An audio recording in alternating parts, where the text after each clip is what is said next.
Welcome to the Child Care Director's Chair, the podcast for bold educators who are ready to lead, grow, and shake things up in early childhood education. Whether you're a teacher eyeing that lead role, a lead stepping into leadership, or a center owner dreaming big, this is your space to grow with purpose and leave your mark. Hosted by heart-centered leadership coach Erica Sacoccio, each episode brings you real talk, actionable tools, and a contagious laugh or two, all designed to help you step into your next level with confidence. So pour your coffee, pop in those earbuds, and take your seat, because your leadership journey starts right now in the Child Care Director's Chair. Hey guys, it's Erica here with the Child Care Director's Chair podcast. Where else would you be this morning? Anyway, I am so excited to have one of my very best friends that I hang out with every Wednesday, Annette Eberhardt, and we are going to talk a little bit about self-care. You know, I think teaching is one of the most heart-driven professions in the world. But what happens when people are shaping little lives and they're losing their mind? So we need to talk about that. Today, we're talking about self-care for educators, not bubble bath, but, the real version, the kind that sustains best practices that prevent burnout, restore passion, and help teachers thrive, both inside and out of the classroom. If you've ever felt exhausted, overwhelmed, or guilty, and let's be honest, who hasn't, and you feel like you need a break, well, this episode is for you. So welcome to the show, my friend Annette. Thank you for having me, Erica. I'm happy to be here. So for those of you who don't know Annette, Annette is a family child care provider. You open 24 hours a day, right? Is that right? 24 hours. 24 hours, guys. I can barely make it through 12 hours. 24-hour a day childcare in the beautiful state of Florida. She is a children's author. She is an advocate, especially for family childcare centers on both a local and national level. She is a treasure of a friend, and she really cares if we make it out alive. So we're going to talk a little bit about best practices, and welcome to the show. Thank you. Thank you. Yeah, So, I was going to say, tell folks a little bit about why this passion of keeping us all alive. Well, I could tell you just from the introduction, as educators, we are in a lot of different spaces. And just being in the classroom alone can really take a toll on our well-being, our being in general, if we're not caring for ourselves. And I truly believe that in order for us to intentionally care for the little people and families that we serve, we have to first care for ourselves. Yeah. I think that's important. Yeah. So a lot of the folks that are listening to the show this morning are childcare directors. So I want to ask you, we know many educators love teaching, and burnout is incredibly common. What are the early signs that a teacher might be running on empty? Lack of communication, not sharing that this is what's happening because they don't know how, so they start to withdraw from their responsibilities, maybe not wanting to come to work, not having the energy. And we all have a financial need, right? So they have that financial burden and have to show up, but they're not really being present daily. Yeah. I feel like I've also seen the opposite of the withdrawn, but overly short and, maybe not their typical demeanor, right? Losing patience. Right. Or Absolutely. raising their voice a little bit more than, well, you should never be raising your voice, but, raising their tone a little bit more, or not being as receptive to feedback, and kind of almost like I don't care attitude sometimes happens as well. And not that they don't care, they're in survival at that point. Yes. Yeah. Survival mode. Absolutely.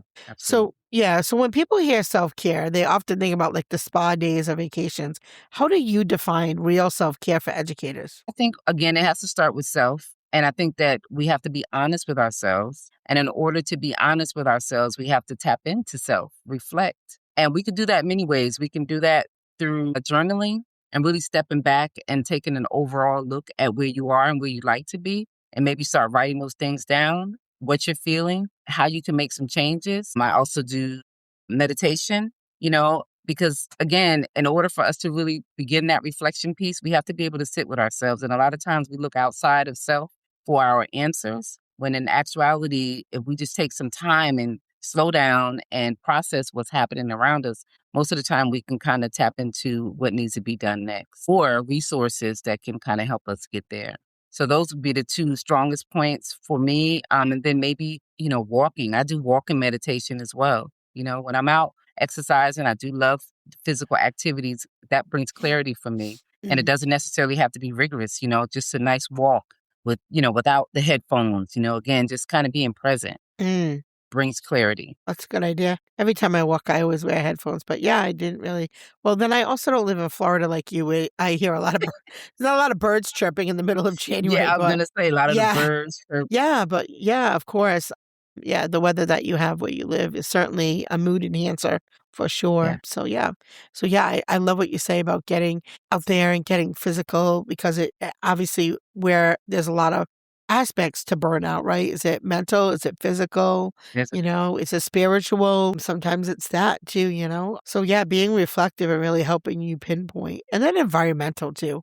Sometimes you're just not in definitely. the right place. Sometimes, Yes, sometimes it's not the right fit. And sometimes we have to really be honest about that. Whether you're the director, sometimes the teacher isn't the right fit for your program. And if you're yes, the teacher, maybe the program doesn't align with your values, your teaching style, and that can also cause, some burnout.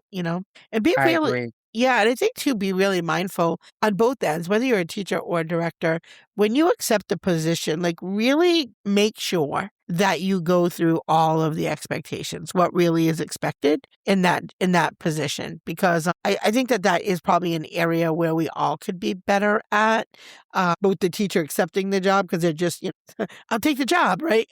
And then you're Right, like, I need you to do observations. I need photos in the app. I need you to, respond to such and such. You need to do your CPR. You need to do your PD. Like it's it's a it's a lot. lot, and some of it's like, I hate to say it ends up being outside of work. And when do I have prep time? And so really, Right, ask those questions because everybody works differently. To me, I'm kind of absolutely. like a go with the flow lady. I can have zero curriculum and I can make curriculum on the spot. But I've been doing it a long time. But a new Exactly. educator may not. They may need to know at 10 o'clock, what is my project? And at 11 o'clock, what is the book I'm reading? And then, what are we doing outside? So, know how you work and make sure you Right. set yourself up for success. Yeah, Yeah. I agree, and So I let's think talk about that's really important. yeah. So let's talk about the guilt around rest because teachers often feel guilty about taking time for themselves. So why is that guilt so common in the education culture? And I know we talked a little bit about this on your show earlier today, but talk a little bit about why you think that is that teachers feel guilty that we like go into work sick, late, or, just, yeah. Because we so accustomed to just go, go, go. And I think as we talked about earlier, the different eras, Yeah. that we may have been raised in, we're a little more seasoned. And that's what we were taught that you work, work, work, work, no matter what, and you're the Yeah. best at everything you do. And if you think about it, that creates burnout. Mhm. When you're not allowing yourself, sometimes the body's talking and we're not listening. We get the signs that we need to, maybe redirect or do something different or slow it down, even be more present. And not always are we open to hearing or responding until something drastic happens in most cases.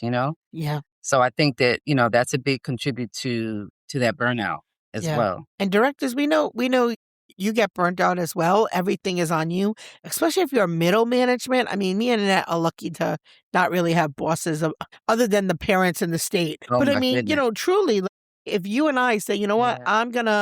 I'm gonna go to a conference or I'm gonna take 2 days off to go to spa, like we have that luxury. And the Right. employees don't always have that same luxury. So That's great. it's important to you as the admin to that they don't have as much flexibility as we do. And, what can we do to help them not get burnt A out? break or Yeah. yeah. And And protect your I have own. to yeah, I have the advantage, just like you, family. Mm, My program is family oriented when it comes to staff. yeah. So there are times when not always my teacher, who's my daughter, one of my teachers, is the one that comes to me and says, "You need to, be a little more understanding or a little more compassion." It may be another family member, Yeah. because I'm in so many different places and a lot of expectations, things need to be done. And I don't always reel it in to say, you know what? She doesn't move like I move, and she may not be able to get all of this stuff done, even though I may have shown her and asked and, I have those expectations, Mm-hmm. but I had to realize we're two different people, Mm-hmm. and so more instruction may be needed, or really to sit down and say, hey, how are you feeling about where you are right now and, your job responsibilities? Do we need to reevaluate? Do you need some more help? Because at one point it was mom overlapping Mm-hmm. director. Girl, preach. I know. I know. My daughter and your So, daughter could probably have their own podcast yeah. called Working with My Mother, OMG. Yes, my goodness. And people on the outside will say, Annette, you are so lucky, to have your girls with you the way that Yeah. you do, Yeah. and I am grateful, but it's a lot of work. But Yeah. I too I don't want them to feel burned. And it's been times when we've been there. She's been with me from day one. Sure. So she'll come and we deal with, we're a very diverse program. We operate, like I said, 24/7. We do the different shifts. We have ages from birth to 12. We deal with children with unique abilities. Yeah, it's a lot. It's not so much the children, it's the parents sometimes, we have to be the confidants for the parents in different situations because, we want to ensure that the children are receiving the best care that they can. So it's really a unique situation, Yeah. but I love Yeah. it. And you guys do it well. So boundaries. Let's talk about boundaries. Boundaries in helping in a helping profession. Like what are some practical ways that educators can set healthy boundaries with students, parents, and admin? Those boundaries can be challenging, and it's constant work, even for myself, to kind of set those boundaries, especially for the parents, the children, because again, we want to ensure that they're receiving the care. And some children only get meals and proper care when they are with us, right? But it's important that the parents respect your schedule, respect your time, Mm. ensuring that you have these things in place, and ensuring that they respect your boundaries, you are respecting your boundaries because you teach them how to treat you, Yeah. right? And even as admin, I think it's important to set deadlines for yourself. Like sometimes I'm in the office from let's say 7:30 in the morning until like 9 at night. Yeah. So it's important to take breaks in between. I know we have deadlines or what have you, but Yeah. maybe set a schedule, and really stick to it so that you can align yourself with things for your personal Yeah. as opposed to everything work, work, work. So you definitely have to set some scheduling boundaries, maybe days for self-care that you implement for yourself or even throughout the day. I started walking in the evening now Yeah. with my youngest, and that's been helping me. And I'm telling you, like yesterday, it's the end of the month, beginning of the month, you have to get your paperwork in. And Yep. my desk was a complete mess. But I knew it was time. She called. She's like, are you ready? And I was like, oh, Yeah. normally I'm like, I got to get this done. But I said, you know what? I'm going to stop. I got up. I have to re-regulate myself now, though, because coming back, I still have to get this work done. Yeah. I'm not done in the office, but I'm taking that break. And it was Yeah. so helpful. No headphones, walking. So, I mean, the boundaries you definitely have to set, especially for your self-care. Yeah. It's important. And the other thing too, guys, especially those that are listening that own their own school, boundaries about getting paid because we as heart-centered people can get taken advantage of Advantage of. pretty easily. Yeah. So really make sure. I know you feel bad. I know you love the kid. I know you're worried about are they going to get their dinner and all of those things. But at the same time, you got to respect your own policies Absolutely. as a business because if not, you won't have one. So. I That's mean, that's a right. struggle. That's a struggle. I mean, money is already super tight and margins are Right. super Yes. thin. And then when you don't get the money at all, that's a trifecta for disaster. Yeah. So, yeah. So, the emotional load of teaching isn't just academic, it's emotional labor. How can educators protect their mental and emotional health while still being compassionate? Those boundaries. Okay. Definitely set those boundaries and follow through, and just remember that this is our profession, right? This is what we do for our livelihood. And yes, we may be, passionate about it. But again, if you're not caring for yourself, then you're not going to be much value to, the children and families that you serve.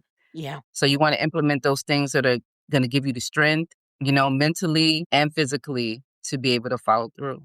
And that may look different for you Yeah. than it is for me, but we have to find out what that looks like for you, in order to be able to implement some changes. Yeah. And it might even change for you over time because it has for me. When I first, oh my God, I was like a dog every time somebody blew a whistle. What do you need? What do you need? What do you need? What do you need? Yeah. Like I really truly the first I would say the first 15 years of my career, I just was on it. Like if a parent sent me a message, I'd answer them in like 2 seconds. Like it'd be like my phone would like ding. My kid would be like, "Mom, it's 8 o'clock at night. It's enough." Yes. But they're a customer. You want to have good customer service. But he's like, yeah, but I also want to still have a mom that isn't having a stroke. So Right. we gotta find the middle ground. So find that middle ground, have that good customer service, but at the same time, reevaluate. That Like if minute. they're messaging you about something that is a non-emergency, maybe you get to it It first could thing in the wait. morning. Yeah, Yes. if it's Yes. emergency, of course, scan your things that are important and valid, Right. and answer them in a timely manner. So, And how many of date, us have handbooks yeah, that, we all have the handbooks. right. But how many of us actually follow all those rules and regulations that we None of lay us. down in None of there? us. None of Right. us. Yeah, we don't. We don't. So again, it's important to prioritize. So daily micro practices for teachers who say, I don't have time, or directors who don't have time. What are 3 small self-care habits that they can realistically implement during the busy school day? So not after hours, but during the day. What are 3 Take a tips that they can break. do so Take that they breaks can, as many times as you need to. okay? Get up from the desk. If you're in the classroom, your lunch break, as opposed to scrolling. Yeah. Oh, because a lot of us use the phone Yeah, nowadays yeah, as a yeah. break. And for me, it's a break from your current situation, but it's It's not a mental traumatizing. break. It's Yeah. overstimulating. Also, it's really not helping. So as Yeah. opposed to maybe using the time that you have a break on the phone, Yeah. do something else. Maybe you could take a Listen to quick music, walk right? around, Music listen to is some good. nice calming music. Yeah. Yeah. I love tones. I'm gonna bring some of my instruments to the Nice. conference to share as well. But yeah, listen to some music, maybe some common music, do some journaling in between, or maybe some planning on some changes that you like to make or Yeah. implement, for Yeah. your self care. You Yeah. could do those things during the day. Yeah, for sure. All right. School culture and support. How can school leaders create an environment where teacher wellness is actually prioritized instead of just talked about? Wow. I love like luncheons, Mm, luncheons for your appreciation. It doesn't have to be only what did it do, Provider Appreciation Day. yeah. Once a year, we get that, that Here's your acknowledgement, bagel. gift cards. I think we were just talking about this as well. Give them their flowers. When you see an educator or one of your teachers or staff members doing an amazing thing, acknowledge them. Even maybe an extra day off. Sometimes Mhm. maybe if it's affordable. There are different things that we can do as admins to show appreciation and understanding that, you know, it's a challenge. We know that there are things happening in our field that is impacting us, as a whole. And you want to show that you appreciate them being there and going through these challenges with you. Yeah. So I think that, luncheons or gift cards, just appreciation certificates sometimes, there are many ways that we can show appreciation and value. I think that as an admin, sometimes we are so caught up in the rat race of getting Mhm. things done that we don't really look around at all the support we have because Yeah. without the support, we really couldn't function. Yeah, that's true. All right. So, as we start to wrap up, let me ask you about reconnecting to a purpose. When a teacher feels disconnected from their passion, what are some ways that you think that they can rediscover their why? Rediscovering their why, I think it's important to move in purpose. I mean, why did you get into the field? Sometimes we lose Mm, that along the way. So to really think about that, and again, I love writing. I'm a writer, mm, so when I journal, I kind of can come up with what it is that I need to know in order to move forward. So I would definitely recommend reflecting on what got you into the field because we can get caught up into what everybody else expects that we should be doing, yeah. looking at everything else outside of us to determine where we should be. And so we lose sight of why we started. Yeah. And most of us will say, oh, because I love children. Okay. It has to be deeper than that, It right? does. It definitely does. Yeah. What Yeah. specifically, right? Right. What specifically? Was it to help, your community? Was it to help, have more children that are able to read before they get to kindergarten? Like Right. and then focus on that. Yeah. Focus on that. And it's funny because Definitely. sometimes we come into the fields and we don't even know how we got here. Many, many women that I know came to the field because it was a job that aligned with their family needs, right? You Right. didn't At the work time. nights, you didn't work at the time, didn't work nights, didn't work weekends, had holidays off, snow days, you got to hang with the kids. Your kid could come to work with you and you go home with your kid. But then your child grows up and then you wonder, wow, Why like, am I here? was that more of a necessity or was it more of it really truly was what you wanted to do? So, and as you Right. grow too, I think the other thing is teachers, sometimes you get stagnant. So it might not be that you lost your purpose or your why. It might be that you have mastered everything that you can in the position you have. And sometimes it looks like you need new things to master, right? You Because if need a it's shift. Yes. you need to shift a little bit. And so I Yeah. do feel like, sometimes it's that, I know for me, I agree. that was definitely the case. Like once I felt like I was tapped out and mapped out, I moved to the next thing. That's how I ended up Yeah. owning a school. I was like, I've already done everything I can working for someone else. I was a general Right. manager for multiple locations. Like I did all the things. I'm like, why am I doing this for someone else? Do this for myself Doing it for at this myself. point, Yes. right? Like I'm building Yes. someone else's family's legacy and wealth. It was time to do that for my So, yeah. own family and not for selfish reasons at all. Just you grow. And if you're not growing, that also could be some of like, you're like, what am I doing here? Like, why I'm not, there's no growth here for me. So Right. I think it's important to refocus on your why and your passion, but also to look and, see like, where do you want to be? Do you still see yourself in a classroom in 5 years? I And- mean, we hope so, right? But what would it Right. look like? It should probably look a little different, right? Absolutely. Yeah. Yes. All right. So before we wrap up, is there anything that I didn't ask you that you want to leave folks with? Investing in yourself is the best investment you could ever do. I think that again with the social media, everything that's happening, we can lose our way. So it's important to kind of reel it in, tap into who you are and how you think you would best add value, especially as a teacher or early educator, admin, because it's important. Like you said, we need good teachers. Mm, Our children need good teachers in the field. We need good administrators to, be those leaders and bring in new leaders. So yeah. it's important to, you know, tap into self. Yeah. So, my friends that are listening, one, thank you so much for being here.